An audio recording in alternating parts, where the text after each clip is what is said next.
कल्पना कीजिए आप अकेले खड़े हैं, दूर तक काली रेत, आसमान धुंधला और सामने अनंत समुद्र, और पीछे मुड़कर देखें तो कोई नहीं। उस पल इंसान खुद से मिल जाता है, और शायद यही सबसे असहज अनुभव है, क्योंकि जब बाहरी आवाजें खत्म होती है तो अंदर की आवाजें शुरू होती हैं। डूमस बीच लोगों को अपने विचारों के साथ अकेला छोड़ देता है, और हर इंसान अपने अंदर कुछ न कुछ छुपा कर रखता है। स्थानीय लोगों के अनुसार कई बार कुत्ते अचानक एक दिशा में भौंकने लगते हैं जहाँ कुछ दिखाई नहीं देता।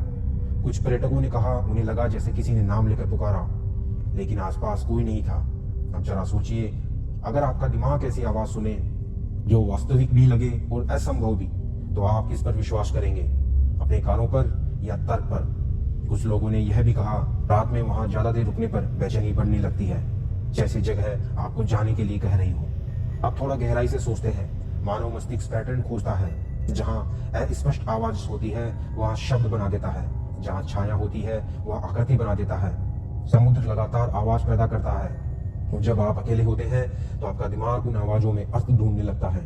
तो क्या डूमस बीच का डर अलौकिक है, या यह मानव मन की सबसे गहरी प्रतिक्रिया है अकेलेपन की प्रति? लेकिन फिर भी सवाल बचता है कि हर व्यक्ति वही बेचैनी महसूस करता है। अब जरा गहराई से सोचिए, अगर हजारों लोगों ने एक ही जगह पर दुख, विदाई और अंतिम क्षण जिए हों, तो क्या वह भावना खत्म हो जाती है या वातावरण में धुल जाती है? हम मानते हैं कि यादें दिमाग में रहती हैं, लेकिन क्या जगह भी याद रखती हैं? डूमस भी शायद इसलिए डराता है क्योंकि वहां समुद्र से पानी नहीं है, वह समय है। हर लहर कुछ लाती है, कुछ ले जाती है, और शायद कुछ कभी वापस नहीं जाता। तो क्या हम वहां आत्माओं को महसूस करते हैं, या उन भावनाओं को जो कभी पूरी तरह खत्म नहीं हुई? अगर आपको रात में वहां अकेले चलना पड़े और अचानक लगे कि कोई आपके पीछे है, तो आप क्या करेंगे? तेज चलेंगे, भागेंगे, या खुद को समझाएंगे कुछ नहीं है? लेकिन अगर डर सिर्फ कल्पना है तो दिल की धड़कन तेज क्यों हो जाती है? और अगर कुछ सच में है तो दिखाई क्यों नहीं देता?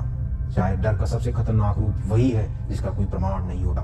आज भी डूमस बीच वैसा ही है। लहरें आती हैं, हवा बहती है, लोग आते हैं और चले जाते हैं, लेकिन कुछ लोग कहते हैं वहां से लौटने के बाद भी समुद्र की आवाज कानों में बनी रहती है, जैसे कोई अधूरी बात जो खत्म नहीं हुई है। तो सच क्या है? समुद्र की गूंज, मानव कल्पना, या इतिहास की बची हुई भावना? मैं जवाब नहीं दूंगा, क्योंकि कुछ जगहें जवाब देने के लिए नहीं होती, वे सिर्फ सवाल छोड़ती हैं। और शायद डर वही जन्म लेता है जहां सवाल खत्म नहीं होते।